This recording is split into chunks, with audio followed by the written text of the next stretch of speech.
is almost 20 miles away. So it's kind of a long drive between the park and a legal place that the average person could park their car. So we're currently trying to move north, and I'm working on two. Houghton is not that much farther up the road from Caneadea, only about three or 5 miles or so. And then Fillmore is another 3 or 4 miles past Houghton. So little bit by little bit, we're inching closer. But the things that really stand in our way, or the hoops and the hurdles, are just contacting people. Really, a lot of this work is being on the phone all the time and sort of tracking down people. George knows that better than anyone as well. Sometimes you just got to keep calling the right people and sort of hope for a yes, and hope that you can work agreements out, because not everybody necessarily is on board with the mission. That's something I've learned through this work, is that there's not everybody agrees with everything that everyone is trying to do necessarily. And so it's interesting to hear their gripes or complaints, or why they might not agree with opening up a public park behind their business, for example, because that can bring some problems sometimes, that are valid. So it's about working with people and making sure you sort of keep the conversation alive. And right now the issue in Fillmore is just dealing with the county. Honestly, that's the county land, and so it's sort of waiting on. It has to go through legislation to sort of permit this opening of this Fillmore Park, as well as the private landowner that George and I have been trying to talk to about easements. So not only do you have to get the private landowner to agree to things, basically free of charge, and then get the county on board. So, like I said, it's sort of the site opening is more about staying on the phone and trying to alleviate any concerns and things like that. And so that's what we, work hard to do, is just keep talking, keep the conversation alive, and sort of exhaust possibilities. So does anybody have any questions about either of those two sites that we're working on, Houghton or Fillmore?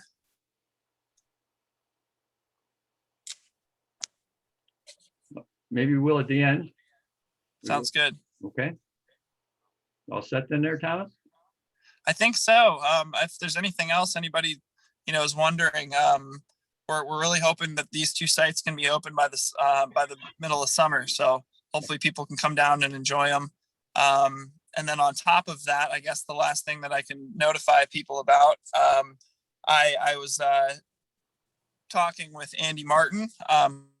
There's a project coming down the pipe for anybody who's not aware of it. The LWRP in New York State is focused on Allegheny County, and currently they are sort of taking suggestions for grant ideas, so that they can improve river access all through the county, because the LWRP stands for Local Waterfront Revitalization Project, and they've done projects all over New York State, and really beefed the river frontage in a lot of different areas. And so they're working currently in Allegheny County, which is very exciting because it's bringing some much needed muscle to getting some things accomplished. And so some of these new site accesses and ease of access with things like boat ramps, or even better places to park, or staircases and site improvements are kinds of things that they're looking to add to our sites and sites on the Genesee River in general. So we're excited for that too, because that could bring some much needed improvements to some sites that we've had that are a little underwhelming, for lack of a better word. So stay tuned for that. But this summer we should have a couple new sites open, and the Genesee River access should feel more accessible than ever. So, Thomas, I have a question. I don't know if this is I'm Peg Warwick. I don't know if this is the right time, or if I should hold it for later when we discuss the Petten Street launch. No, go ahead. I have a question about the type of ramp, the type of boats that can be put on the ramp. Can I address that, Peg, when we get to that point? Okay, I can hold. I didn't know if that was for Thomas or a later discussion. Thank you. Yeah. No problem. Thank you, guys. I think that's about all I have. So I appreciate the time. And if there's any questions or anything else that you'd like to know. So. Okay. Thanks, Thomas. Okay, Mike, Oh, okay. Mike, Tom? Can I have the share there, George? You got it. You can do it anytime you want. Let's see. Says host disabled participants screen sharing at the moment. Oh, okay. Sorry about that. There you go. There we go. All right, now where am I here? All right, and I will get to your question in a minute, Peg. This is the status of access in the harbor area prior to the concept of the Petten Street ramp. There were two ways, as many of you know, and looking at the attendees, I'm sure almost everybody in this group would probably educate me on the Genesee River. My primary experience prior to that was whitewater canoeing along the fall line rivers in Virginia. So I've had a fairly fast education since we started Riverwatch on the Genesee, and helped in making the film that's on our website. So one thing I would say is if you want to learn the nooks and crannies of a river, try making a film about it. Finding all the places on the river where you can shoot footage that makes the point that somebody wrote into the script. But with that background, we basically had two ways to get into the river down in this area. One was the powerboat launch here, and the other a mud bank in the Petten Street area, which is south of where the current dock is. The big problem, as we saw, and in actually using this area, was that between the O'Rourke Bridge and the breakwater, you got a lot of lake swells and powerboat wakes in that area, which to small boaters, canoes and kayaks, and particularly canoes, and especially canoes with relatively inexperienced people, are really a danger. And anybody who's paddled that area will know that. Anybody who hasn't can look at all this dockage here, which when Google took this picture was not full, but you can imagine there's a hell of a lot of boats in there. And this boat ramp area is really the province of the power boaters. They did not look favorably upon people launching canoes and kayaks in that area because it interfered with their free ability to get their trailers down there. And this whole parking lot area was all lined out for long cars, trucks, and trailers, not for just a short car with a kayak on it. So that said, we did a number of paddles with the city of Rochester, in combination with the city of Rochester, and we used both sites in the course of time to land on, because we were coming down from Seth Green. This is a shot of the ramp. This is a shot of the mud bank. And we saw firsthand those problems. We saw the issues with the powerboat wakes, particularly with some of these people who were in a canoe for the first time.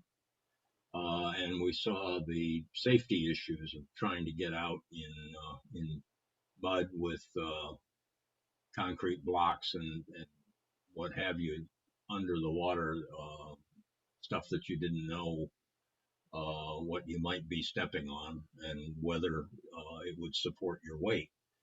So as Riverwatch, we were familiar with this problem, and the city was familiar with it as well. Now, this is a segment from the harbor management plan describing opportunities in the harbor area. And you'll notice that it says the city-owned vacant land at the end of Petten Street offers opportunities for waterfront access and a cartop launch ramp. And when they approved the harbor management plan, they put a $20,000 placeholder item in the city budget for design and construction. They knew it was a placeholder. They had no idea what such a dock would cost. But this was just basically to put some real money potentially behind such an effort. Now those things came together courtesy of Genesee Brewery, and I would make a couple of general points about this. I think Thomas made the point a minute ago about these things take a long time to happen and they involve a great many people. So they are not the product of one person or organization's efforts. They really do take a team to get done. And so the city had their piece of it, and we went to Genesee Brewery. We had been the beneficiaries when we first started of their tasting room partnership with nonprofits that they do every quarter, where they split the revenue from their tasting room with a couple of nonprofits that they picked each quarter. And we did that in the, I believe, fourth quarter of 2014. We were pleased to get a check for about $3,000 from them. And back then they said, go and do good things with that 3,000. It's a measure of how successful Genesee Brewery has been that when we renewed that discussion for the fourth quarter of 2017, they said, the money is a good bit bigger now, and we're going to want to know what it is you're going to do. And we had a couple of things in mind, and we said, well, we have an educational initiative that needs funding. And they said, sorry, kids and beer don't go together, which was perfectly understandable. And we said, well, we'd really like to build this dock at Petten Street in line with what the city has in mind, but the city doesn't have enough money in its budget to cover it. And they said, wonderful idea. And they ran this program for the fourth quarter of 2017. And early in 2018, they gave us a check for nearly $13,000, which is a real measure of the success of the brewery in Rochester. They have really done tremendous stuff, and they're continuing to do that and continuing to take an interest in the river. So now we have really a spark plug, something that gets this idea that's just sitting in a city budget off the ground and moving, because it's not just an item in our balance sheet, it's burning a hole in our pocket and we want to spend it. So this is a rough idea of the timeline. We had our first discussions with Commissioner Norman Jones on this subject and some others in November of 2017. Through the summer of 18 and into March of 2019, we had discussions with city engineering about alternative sites in Petten Street, design alternatives for what the dock might end up looking like, and cost estimates, which came up with a frankly shockingly high number, and much more than $37,000 we had in hand. The summer and fall of 2019, challenged by Commissioner Jones, we went out and raised an additional $5,000 from some very generous people, including RG&E, a Popley Design Group, and several individuals who are friends of Riverwatch who didn't want their names mentioned publicly. And the city added funds to its budgeted amount and did some hardcore negotiating with the suppliers to get their cost estimates down. Through the fall of 2019 and the summer of 2020, the city had to do a bunch of permitting work with the Army Corps of Engineers and the DEC from New York State. Permits which at one time we thought we weren't going to need, but then turned out to be essential. So it wasn't until August 11th of 2020 that we did the dock construction, and thanks to COVID, it was a month later before we could hold the formal opening ceremony. And you see the people in the background have their masks on. So that's from the time the city initially identified this in the harbor management plan to the time we opened the dock was probably about 4 years. As I said, these things don't happen fast, and they involve an awful lot of people, and you got to be patient, and you got to keep pushing to get them done. But now, here's a collage of pictures of the dock itself under construction at the top left, and some of the people who have used it to their enjoyment. Now, let me address Peg's comment here. We have heard from a number of people who have Kevlar boats, and for all I know, because my boat is a rotomolded one and I haven't considered buying another, there may be other construction materials that share the same problem. When they get onto the rollers in this handicap dock, which you can see Mike Bowler, who's one of our board members and a professor at St. John Fisher, has got his boat in here. These rollers run this way if you haven't seen it, and there's probably 3 or 4 feet of space between each one. There apparently that cracks the coatings on the Kevlar boats.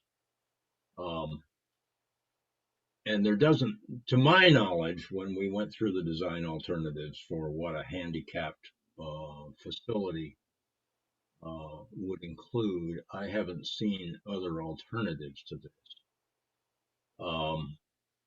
You can always board your canoe or kayak without using these rollers, but from the sides of the dock, and we've done that. I mean, George, I am not able to do that. The dock's way too high to get into a low kayak or a low canoe. Yeah. Also, those posts are only about 4 feet apart. So to get my kayak in, it jams up against the piece that's jutting out that the posts go into. On the right side, you can barely see them. Yep. And holds the kayak about 6 inches away from the edge of the dock. So not only do I have to put all my weight on my arms to lower my body down, I have to do it getting my butt 6 inches over from the dock to then the center of my kayak. Just not doable. And not doable in those new small lightweight canoes that people carry that are often called pack canoes. Yeah. Most of us just don't have the arm strength and body balance to hold ourselves down while moving down 8 inches while moving our bodies over a foot to center in our boats before we put weight in the boat. Okay. Well, we'll have to do some thinking about this because in the chats that I looked at before I started this segment of this morning's meeting, there was talk about using that original or refining that original sort of goat trail launch site to the south of the dock, which is kind of over to the left of this picture. And I'll tell you that I don't think that's going to happen. Certainly not with the city, because that area was one of the sites that was considered when we decided on putting it where it is. And it was rejected because that site is in the middle of a brownfield. And there is a brownfield remediation plan, which eventually may take place, but it would be extremely expensive and involve a great deal of permitting activity to try to do something formal there. That makes sense. So unfortunately, I haven't got a ready answer to you or for you. Mike, I'm not sure. Did Easy Dock, is that the people we went with? Yeah. Okay. I wonder if we just can contact them. You would think that this is not a problem just here. And if they're making these docks, and they're all over the place, that they may have an alternative, something that can be attached to the current setup. That's a great idea, because an attachment off that side that is short, like the ones at the Genesee Waterways Center, you know, that are just barely off the water. Yeah. I don't know if they make it, but if there was an attachment you could put on that right side that we could lower our boats on, then stand down, push our boats in the water and get in them, would be wonderful. That would be ideal. Well, let me suggest this, and Peg, if you would undertake to reach out to the community of people who have those boats. If we were to pursue this question, and we'd have to pursue it with the city because it is the city's dock, we would need to know how many people are affected by this. I think right now on this summit, there's probably 10, 15 people listening right now. Yeah. And it is a real concern for us. I'm just wondering if you're planning to do more docks like this at other locations. And if you are. The short answer is no. There is one at Black Creek that is exactly the same design, and I've heard the same complaint. Yeah. About the Black Creek dock. I mean, basically we need either a lower dock, kind of similar to what they have at the Waterway Center. It's just a rubber dock that could be attached lower, or just a way to go in from the shoreline. And I noticed in your other picture, there's a kayak down by the water going in there, which is kind of what we need, something where we can just slide our boats in from the shoreline. Well, there is no, to the north of this line of trees right here. That's south. With Petten Street as it comes down. That's To the north of that, there really is no room. From here on up, it's all finger piers. To the south of it is that brownfield area. So if there's a solution that doesn't involve the brownfield, it would have to be, as we've discussed, an attachment to the dock here. And the attachment would have to be a floating type dock, because if the water lowers and you had. It has to be floating and it has to be removable.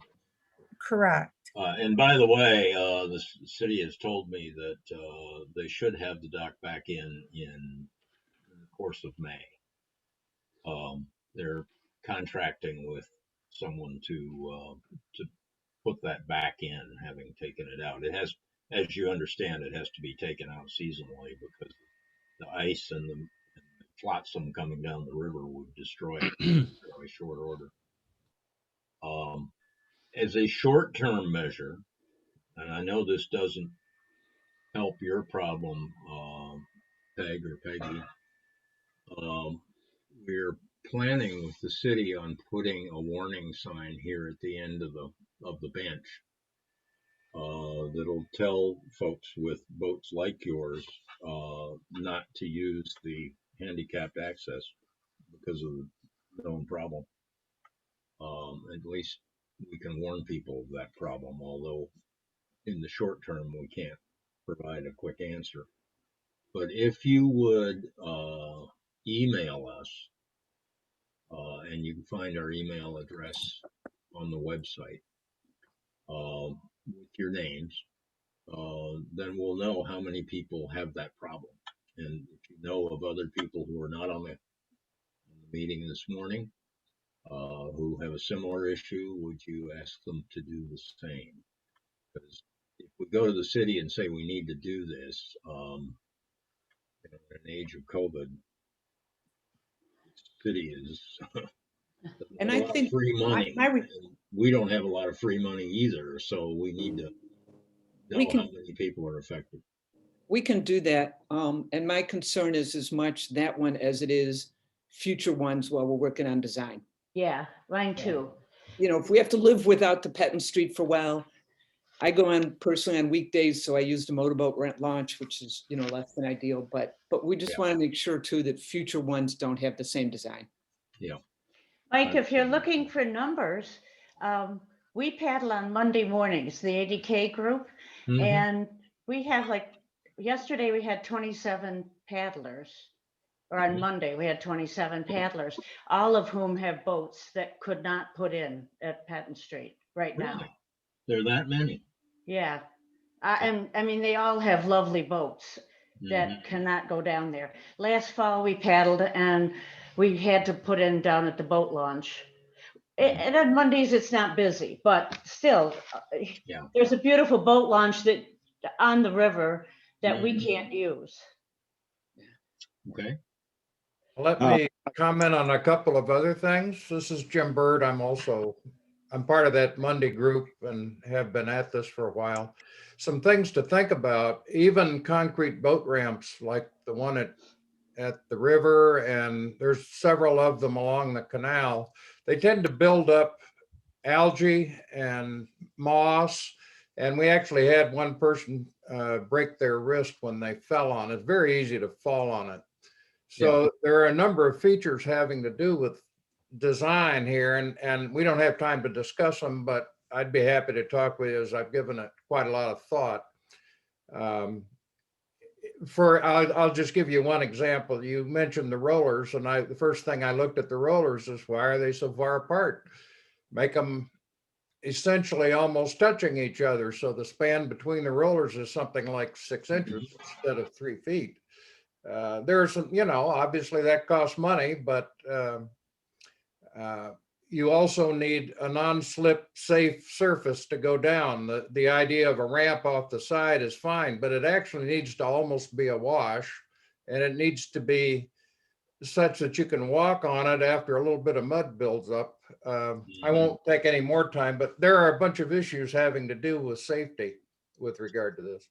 Yeah, if you get down close to the water, I certainly have seen that problem, and Charlie's going to address some opportunities further upstream between here and Lower Falls, where there are existing, and I'll put it in quotes, docks, and those certainly suffer from exactly what you said, Jim. If you try to get on them, they're going to be a skating rink. Hello, this is Bob Ritz. I just took a look on Easy Doc's website. They do have a different unit that doesn't have rollers, and I wonder if that would work. Maybe take a look and see if that one would work. It looks like it would solve that problem. Yeah, that's worth looking at, because if there is a retrofit solution like that, then perhaps it's less expensive than trying to build a whole extension and some way to get from the current dock level to the water level by foot. Yeah, it looks like it just clicks into that dock unit. Yeah. Cool. So I'll have to look at that question. Thank you.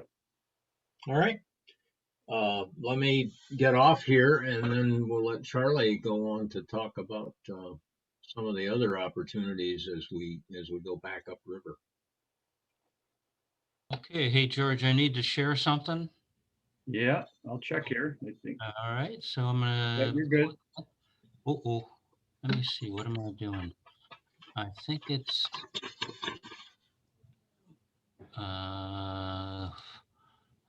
slideshow.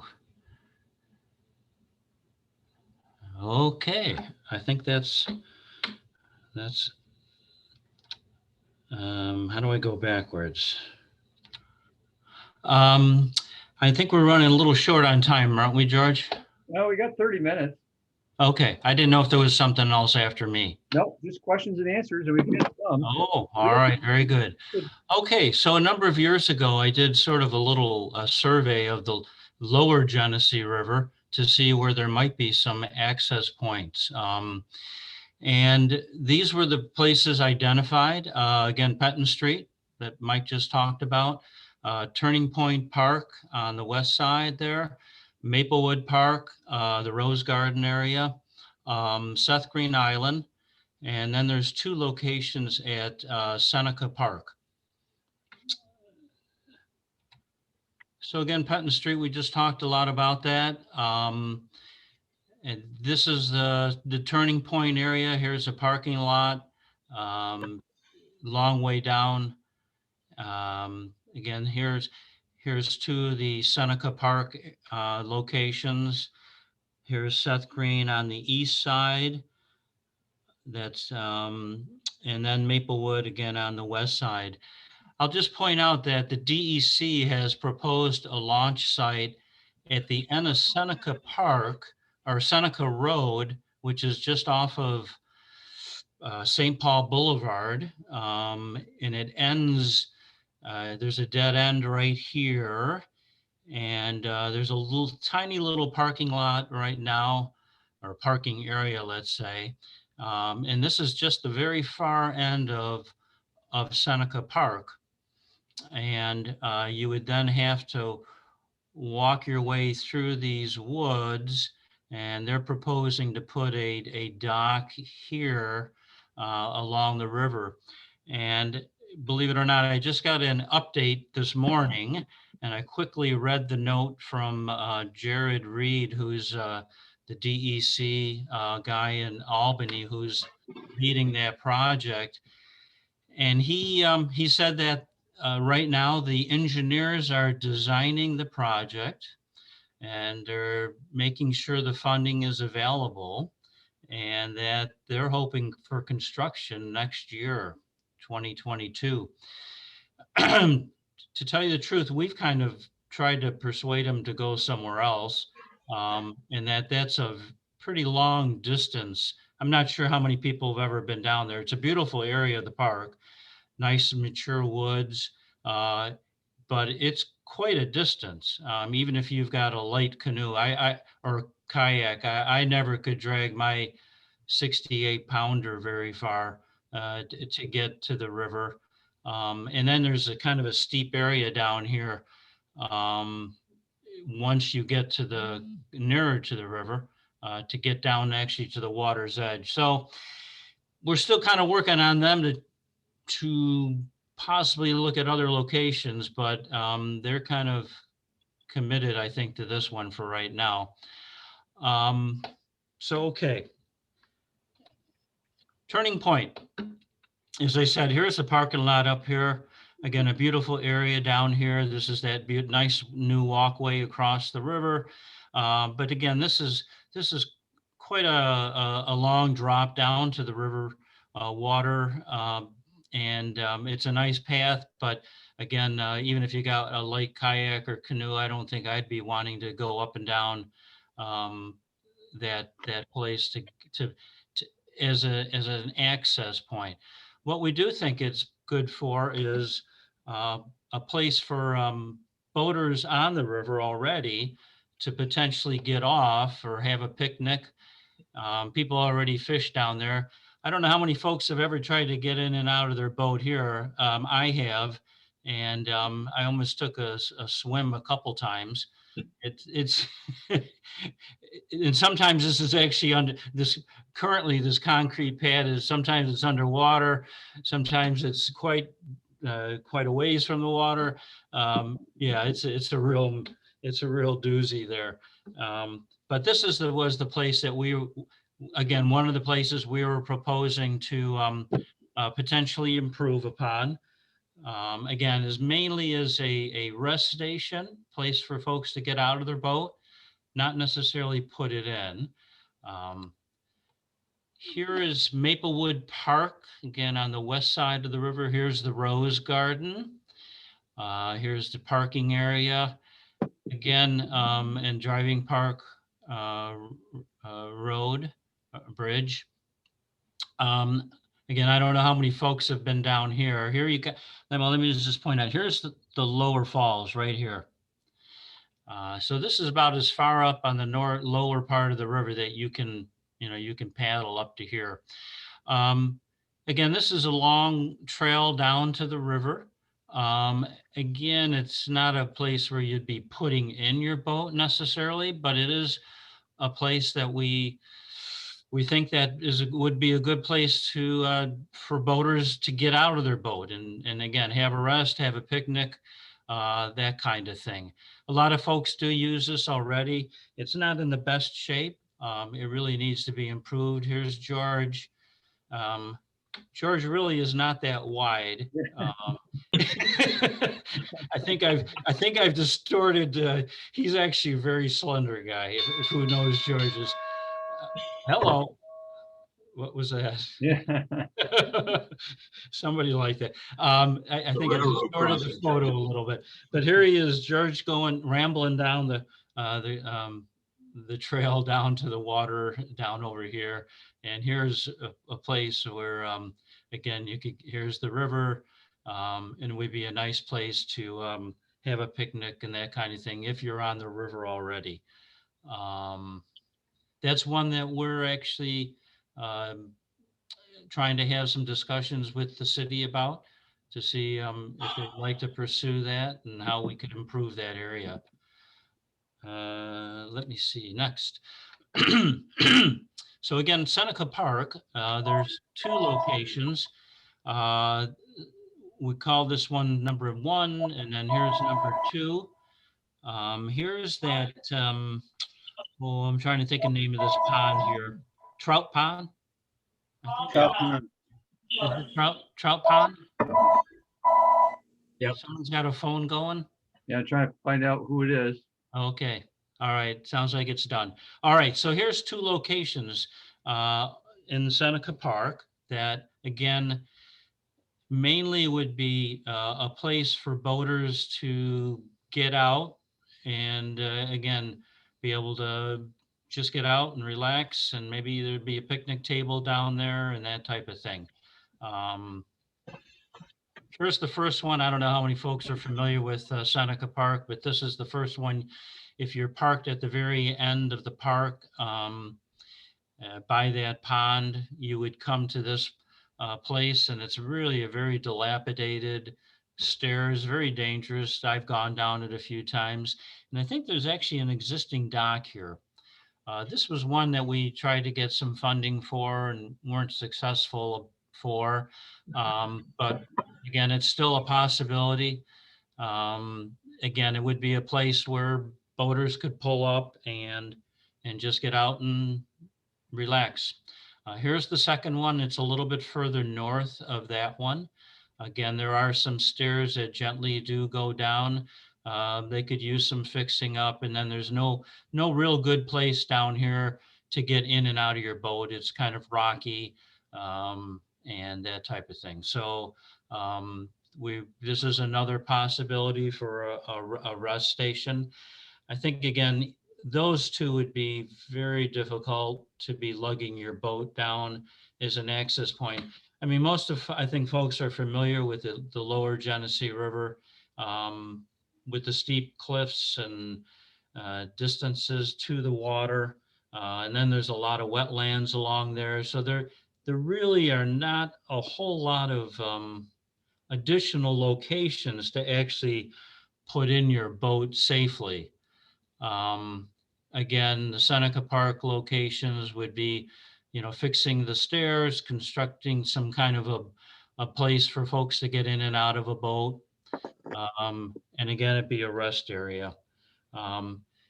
Just to be complete, and I think Mike already showed this, or somebody, maybe George did. Yeah. Yeah.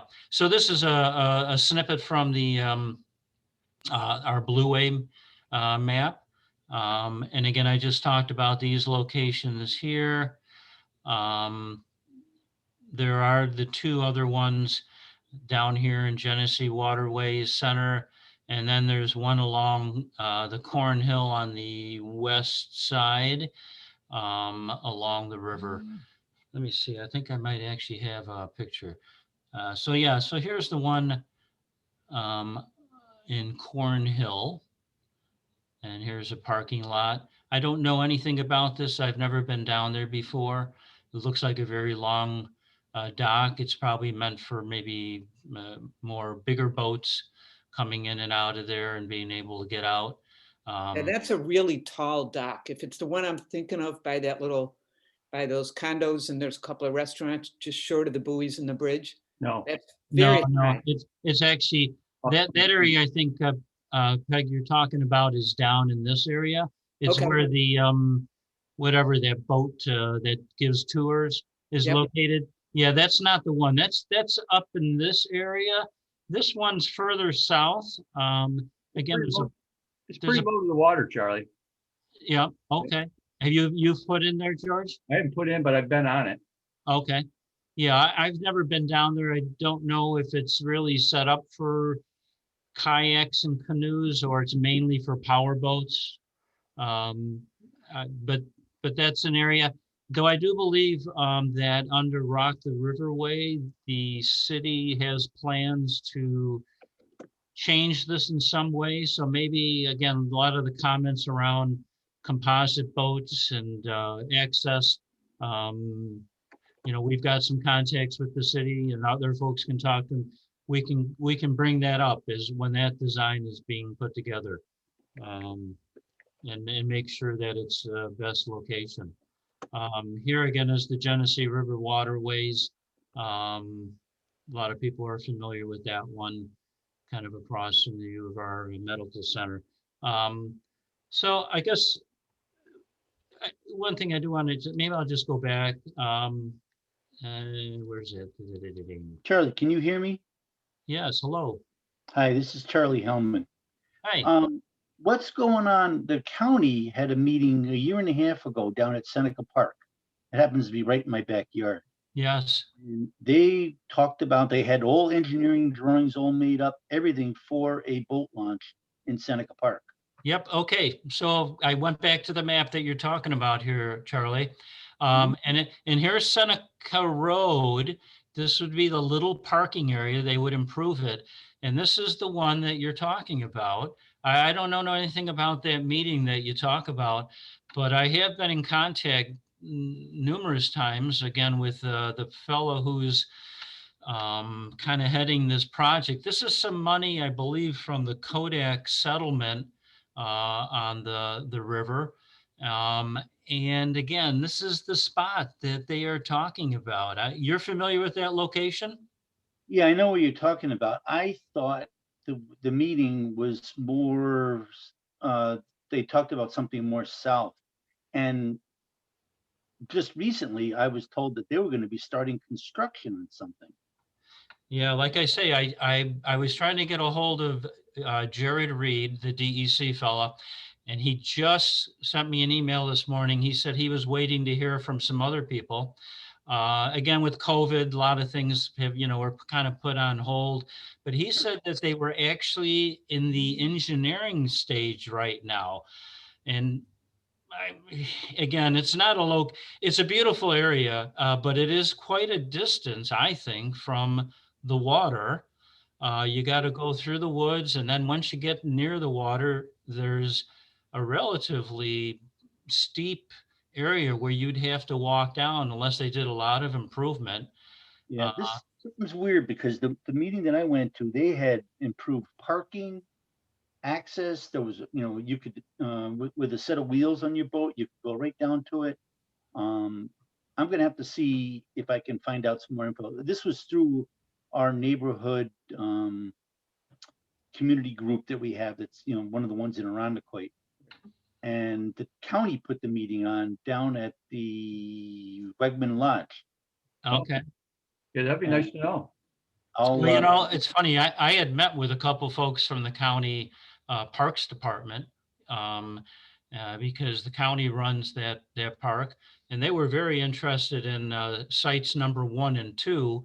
We never even brought up the one that the DEC proposed, but yeah.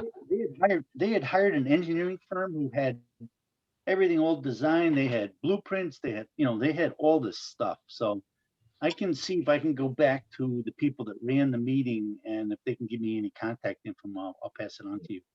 I'll just throw out a number. I heard it was like $600,000 that they had money set aside to do that project.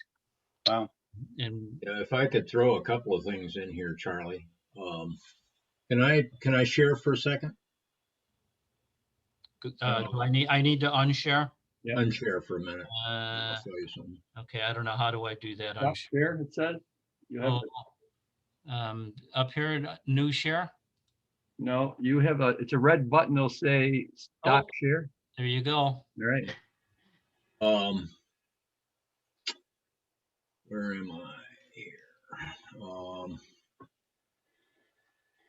Well, Charlie, what do Yeah, you there think we go. about that location? That's where that location ends up at the river at present. If you've prowled that section of the river, you'll know that there's a small wooden finger pier that goes out through the reeds that comes out directly across from the Lehigh cement docks. I walk that trail 3 times a week at least. Yeah, So Charlie, you know not the best. very well. And quite honestly, you know, if you really wanted to put something that close to the existing launch areas in the harbor, Petten Street and even the ramp, you could do it with an existing paved road and an existing parking lot at Turning Point. You'd have to improve the water access capability, as Charlie discussed with his slide of the stairs going down, but you wouldn't have to negotiate this hill and all the forest behind it.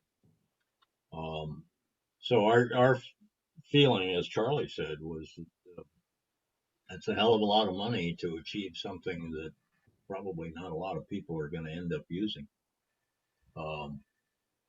Now, we have not seen the plans, whatever they are. But my guess is it will be some time before they could do any construction. We need to publish this week a letter that came from DEC about the silver remediation project that's going on in the lower river.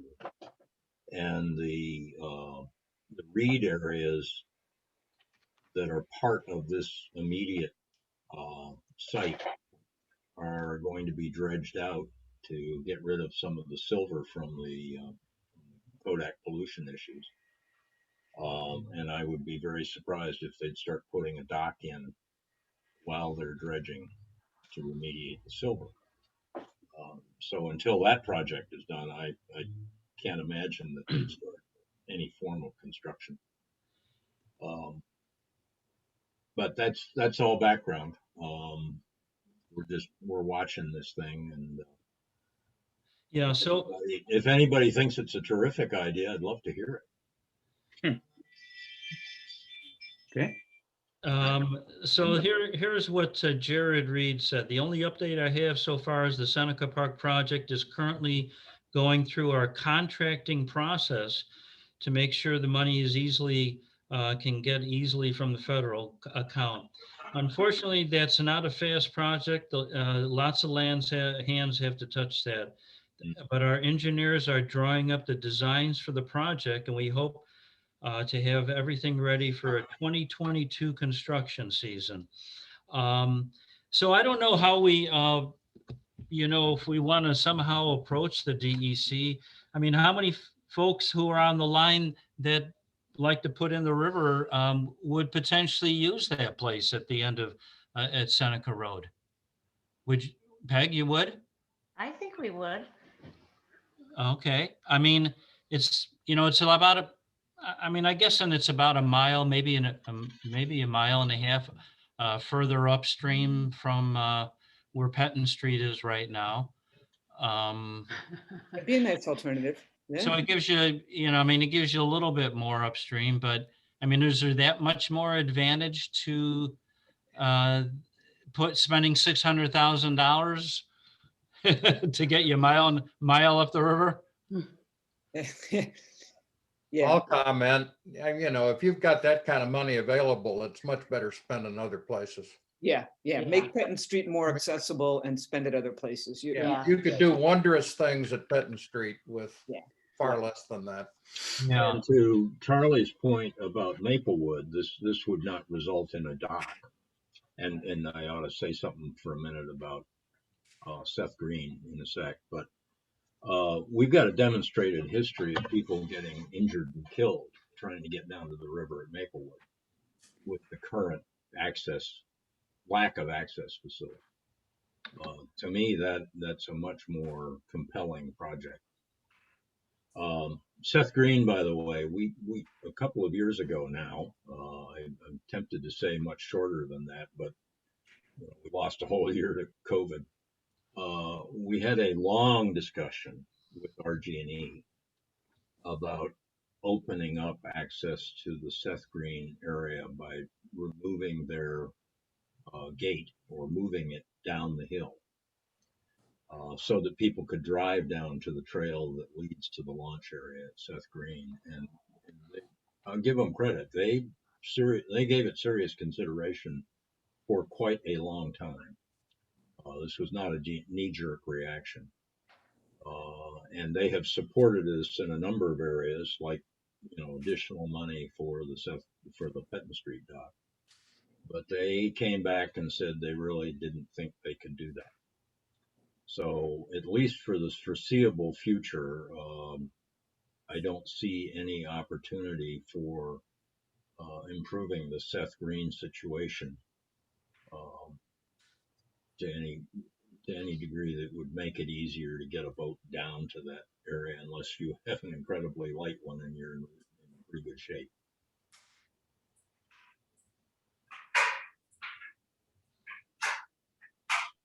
So if anybody has a question on a different topic, certainly feel free to bring it up. I'd like to go back to the dock that you guys had. I was involved many years ago with the original organization, which was the Genesee Finger Lakes Regional Blueway Committee. Mm-hmm. And the canal people went and were all patting themselves on the back. They put in new docks in Bushnell's Basin. And I went to it, and like Peg was saying, with this dock, it was too high. So I took some of the people out there, and then they saw that I was right, and they went and found other docks similar to what's at Genesee Waterways Center attached to it, and now you had like a two-step dock, and that appeased everybody. As far as I know, that dock is still in use. It is still in use, but not used much. Why is that? No parking. Oh, Yeah. Now, for the easy dock, an easy fix is to put a 4 or 6 foot step down that slides right over the existing posts, and it's a 6 to 10 inch height above the water floating, but it's only about 2 feet wide, so you can step down, put your boat in, and then use that step to get in your boat. It would be, according to the picture that you have, to the right of the platform dock that's floating on the water. So it's just a step down, just a little step that you can use to get easier access. Thank you. Jim Bird's got a question. He raised his hand. Jim? Yes, I just wanted to make a couple of points. First of all, there's been some questions about how many people would be affected by this. And I would point out, I've been paddling around here for 40 years. The people that have those composite boats that are the point of contention on some of this are the people that paddle the most. Frequently through the summer, the people that own those boats, they've invested maybe up to $2,000 in a boat. They're out there sometimes several times a week. So if you look at numbers of people times the number of times that they paddle, it's going to be a lot higher for the owners of those boats. The other thing that I want to talk about, the most successful launches that I've seen and used, and I'll give you a couple examples. One's at Woodville at the south end of Caneadea Lake. The other one's at the north end of Caneadea at Kershaw Park. They're ramps, natural ramps that go into the water, and they generally have a type of modest gravel on them, not big gravel and not tiny gravel, but the gravel provides a non-slip surface. the slope, it has to be a gentle slope, goes out into the water and provides an ability to deal with the rising in water and lowering of the water level. And it hits a concern of mine that I think is almost cultural. Let me say, I used to be an engineer, and I think it's kind of in the engineering head. Every time anybody talks about one of these, they talk about the word dock. Yeah. I hear that in engineering comments, and I hear them all. The best launches are actually not docks for people that have hand-carried boats. They're gentle ramps like the ones that I just enumerated for you. And in fact, I'll even comment, our Monday morning group one morning, and we don't see this very often, but we had a guy who had no legs who came to paddle with us, and his brother helped him a little bit get to and from the water at the south end of Caneadea Lake. But the man had obviously built his upper body up, and he got himself out of the wheelchair, onto the ground, into the kayak, paddled like a demon, came back, got himself out of the kayak, onto the ground, and up into the wheelchair without any help from his brother. His brother just pushed the wheelchair. And I would just comment, ramps are pretty cheap to put in compared to what you guys have been talking about with regard to these docks. And I'll give you one example that I ran into the other day on Rundequoit Creek, right near Panorama Plaza. It's actually behind Panorama Plaza. I think the county, somebody put in an access point on Rundequoit Creek. They protected it with large stones. I'm talking about seriously large stones because the water has pretty good current there. And the only problem is that it needs to be wider, but you might want to take a look at that. It's what they did was created a ramp down through the back end of a little park there, protected it from the current with large stones, and it's a pretty darn nice place to launch. Except that it needs to be quite a bit wider. I would also comment that the ramps need to be, because a lot of people like to launch parallel to shore, not perpendicular to shore. It needs to be wider than the longest boats. And by the way, I know a guy with a 19-footer. So let's say it needs to be 20 to 25 feet wide, but it doesn't need to be wider than that. And it has, I mean, you might want to take a look at these. Some governmental body put this thing in Rochester. I'm not sure which one, but I would urge that we widen our way of thinking away from the word dock, from the viewpoint of expense and from the viewpoint of accessibility to everybody, possibly including a few of the handicapped community. Although I do admit that the nice dock at Petten Street is great for handicapped people with a rotomolded boat.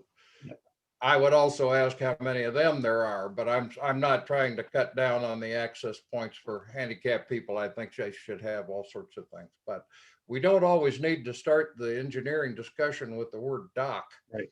Yeah, well, just to add to that real quickly, and I want to get somebody here's got their hand up. The two sites that we're talking about in Avon and Geneseo are just the type you're talking about. There's no dock associated with it. A lot of it has to do with the geometry of this current situation. So, right, I agree. Yep. And that's where I think we need to, that's where we ought to start. Okay. We have several hand raisings here. I'd like to try to get to them if we could. Let's start with Coleridge. Yes, I'd just like to echo what he just said because I've paddled extensively in Canada, up and down the East Coast, and in some parts of the Adirondacks. And again, the access points primarily are ramps. They aren't necessarily docks. If they are docks, they're primarily for motorboats. The access points for kayaks, canoes are primarily ramps. Yep. And whatnot. And this is up and down the East Coast. Yep. Throughout Canada, Ontario, Yep. Quebec. Also out Thousand Lakes in Minnesota as well. That's what you're going to find. Right. And as he mentioned earlier, I'll echo again, when you look at the cost factor and the functionality versus a dock, the ramp, in my opinion, is the most cost effective and the most cost functional. Sure. And when, because you get more access from more different types of boats, regular boat, motorboat, canoe, kayak, folding boat, tent boat, whatever it is. Yeah. A ramp will handle all of those. Lot less maintenance too. Yeah. Let's Absolutely. I'd like to try to get another hand raising here. Lewis? Right. Well, I am somewhat handicapped by my age. You know, I paddle with the Monday morning group, and going to Waterways Center, it's a floating dock. It is not usable by me. Yeah. Because of some physical limitations. Peg, Warwick, you can remember my last adventure there, I believe. Cost me a $400 pair of glasses. I remember it well, Lou. I forgot about that. Thank you. Yes, you're the one that pulled me out. Yeah, someone else rescued my boat. A ramp is ideal. I paddle with my daughter with the Monday morning group, and she's obviously younger than me. She doesn't like a dock either. A ramp is ideal and cheap. Yep. Yeah. Thank you. Pete, Abel?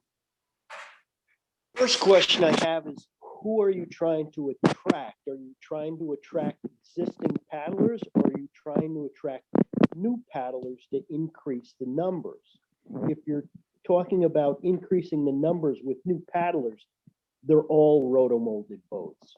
The number we see in Lockport, which is a brand new easy dock that was put in 2 years ago, we've had about 5,000 people use that dock. And I would say less than 100 had any higher end boat, whether it be, carbon fiber or one of the more rigid or another rigid type, use that. Most of them realize that you cannot use that dock. Yep. Yeah, I think, Pete, we're really interested in getting more people on the river and a more diverse population of people using the river. So those are all issues that have to be looked at. And every site is a little bit different, certainly. Absolutely. Yep. And there are different ramps and dock types that can accept the higher end boats. We're putting in, or we're helping put in one in Fairport and another in Brockport, which would accommodate on the canal, which would accommodate the higher end boats without causing any stress cracks in the gel coats. Thanks. Thomas? You have to unmute yourself, Thomas. Yep, I got it. I apologize. I had a saw in my hand. So I wanted to also reiterate the points that everyone's making about the ramps, because that's also been the general message from most boaters in our area, is that the ramps are the nicest access as far as ease of getting in and out of your boat. And I had met with Soil and Water on several occasions at several different sites to discuss just that, poking a better ramp through. And it was kind of funny. I was kind of shocked by their response the last time I met with them, which was only a week and a half ago. And they said, honestly, a good hard and fast rule, at least in our area, is that as long as you're not putting tire tracks in the water or moving debris into the water, you can basically shape the land however you need to. And a point they made was that if you angle the ramp in the direction of the river, I think a lot of us envision it perpendicular at first, but they say that if you angle the ramp, so to speak, of wherever you're envisioning with the current at a nice ergonomical angle, it'll protect the bank further and potentially prolong the life of the ramp. And then they said you can do things like stabilize the edges with riprap stone and things like that. But I was curious also, in posing a question to you guys, because I know we've had our fair share of struggles. I was curious what your permitting was like for moving soil like that in the Rochester area and south. Because so far, like I said in my work, it seems that it could be easier, than we realize. As far as just the hardest part is finding an entity who has a tractor who wants to come down and do it. And so, to add to what I was speaking of earlier, with trying to get everybody involved and how these sites are not just one guy with a shovel. It's a lot of people. Sometimes the DOT has to get involved depending on where it is, and they want to be. Sometimes the private landowner has capital improvement ideas with what kind of gravel you can use and different things like that. So I was curious how you guys answer some of those questions in your area. And with the ramps, I just thought that was an interesting point about just as long as you're not putting dirt in the river, you can basically do what you want. So. Okay, I think we ran into something a little different than that when we put the Petten Street site in because DEC and the Army Corps got in, but you're a totally different location on the river. I mean, you're way upland and this is way towards the lake and it's a navigable section. And so well, anytime you start putting anything into the water or on a stream bank requires permitting, either from the DEC, the Army Corps. There are some what they call nationwide permits that potentially could be used that then don't require permitting. But I think if and Pete could probably jump in here, but I think anything on the stream bank would require some kind of permitting. It sounds like a great idea, but yeah.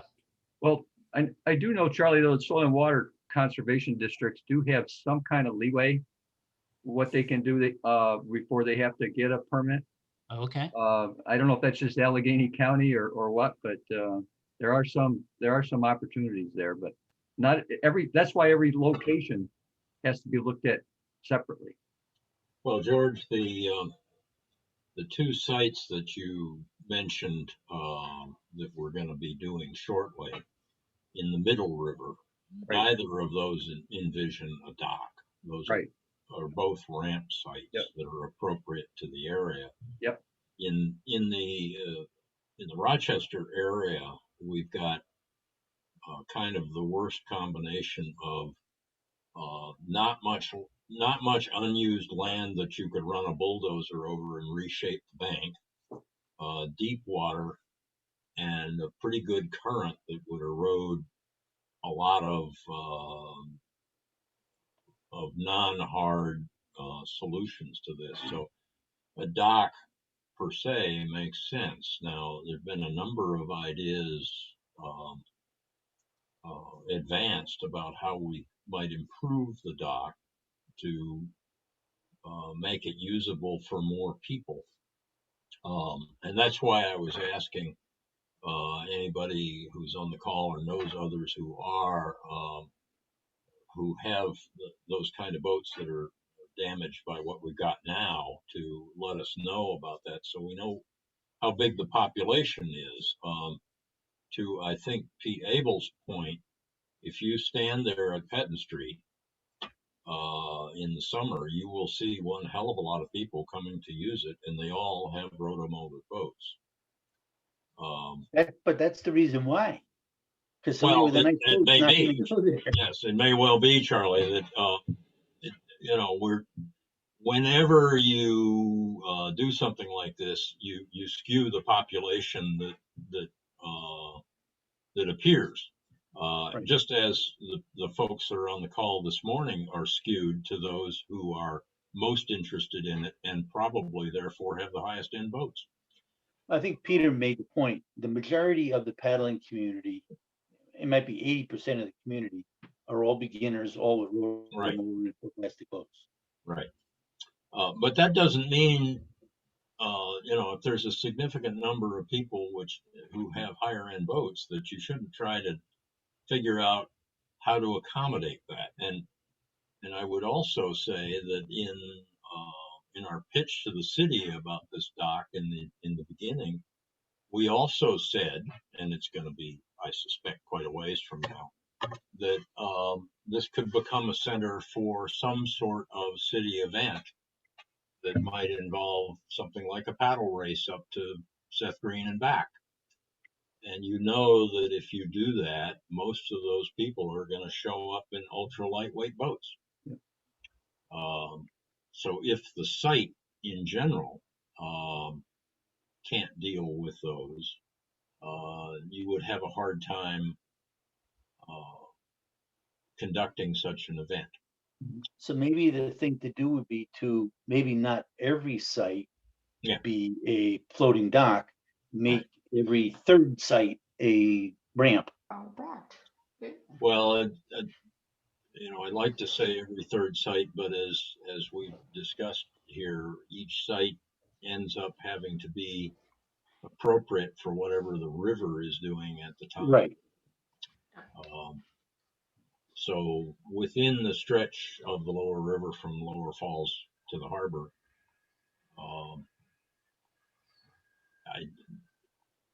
maybe we get some hard sites in, like those concrete stairs at Turning Point, but most other places are going to end up being some sort of a dock, I think. But we don't have any current plans for putting in any more docks. At least Riverwatch doesn't. I'm guessing that DEC apparently has plans for doing something, but I don't know what that is. Yeah, I mean, the higher end boaters are also people that are typically able to paddle longer distances. Yes. So, you know, like me, I go from the river to the Lower Falls and back again, but not everybody wants to do that. Yeah, and just comment that I measured that with my GPS not too long ago. It's a little over 11-mile round trip from. I'd just like to interject. We have two questions that didn't get answered. One of them was whether we considered the Route 63 new turn roundabout that's being put in Geneseo as a site. I did talk to DOT about that, and there wasn't any real interest in that. And the Genesee River Access Park is just a quarter mile downstream from there. So I think we kind of left it at that.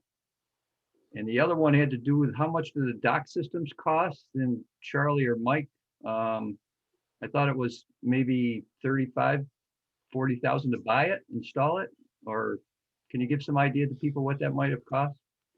Well, I don't know what the city ended up putting into the system or into the total package, but my guess would be we were something on the order of 70 grand. Yeah.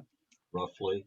Yeah. And probably somewhere in the order of a third to a half of that was engineering. Now, if you did that in Allegheny County and you weren't in the city of Rochester with the requirements that the city has for building anything that the city is going to own, if you could do it as simply as either the transit road or I can't think of the other side at the moment. Going to do it as simply as that, it wouldn't be anywhere near that kind of cost level. But that's a whole different world than what you're talking about if you're going to build it within the city of Rochester. Okay.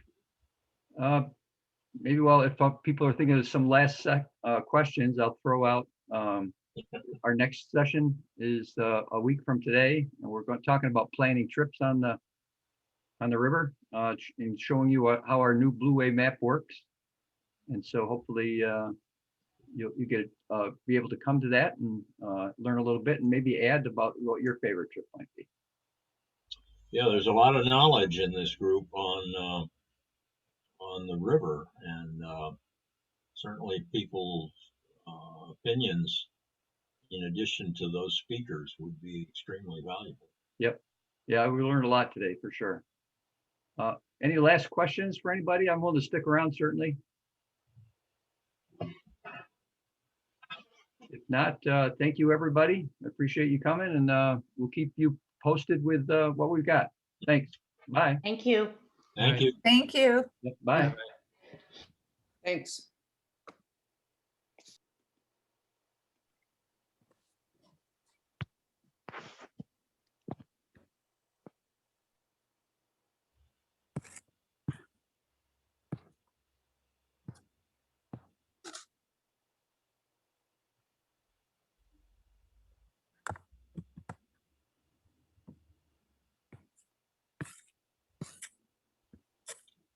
Thank you, Thomas.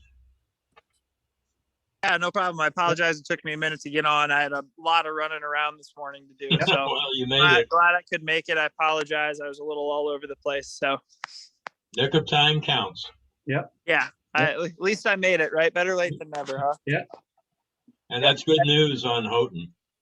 Yeah. So I was the guy ended up being a little later than planned. I'd planned to meet him at 7:30, and then he needed an extra hour. So we walked around and flagged out the parking lot, and then he said actually that his organization, which is the town of Caneadea, but the water treatment plant location in Houghton, they said they would be willing to remove the sod for us, and even push the gravel around when it gets delivered. So we got the cubic yardage of the gravel this morning.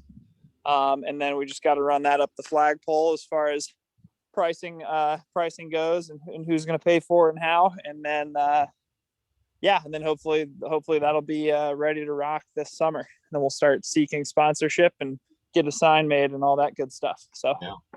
Cool. Yeah. Well, thanks again. And then Fillmore, we're still waiting on John to get back to us, I believe, right? Is that correct? Yeah, I'm going to call him today. It's still on my list. Got it right here. Yeah. Got a big that one's a real key spot. It's in such a logical position or location. Yeah. You'd hate not to. I've gotten nothing but dead ends in Fillmore the past. I've probably tried 4 different locations, and this one is the most hopeful so far. And Fillmore's a no-brainer. They need one. So, because the other contention is that the Fillmore Beach, as we like to call it, or grew up calling it, is right across from the location we're talking about, and the public has been using that for as long as I've been alive, as far as I know, and now it's been bought by somebody else. The real estate agent isn't allowed to really tell me details, but basically everyone's hoping and crossing their fingers that whoever has bought it now won't close it off, and make it sort of hard to access the river where everyone's been accessing it for years. The struggle's been, we just haven't been able to add that to a map because that's just not technically illegal access. So this is just waiting in the wings. So if something does go south with the Fillmore Beach site and they do close it off to the public, that we'll be ready with an alternative. So yeah, sounds good. Yes, sir. All right. Well, thanks again. I appreciate everything. Yeah. Thanks. And we can keep talking. So yeah. See you next week. All right, guys. Yeah.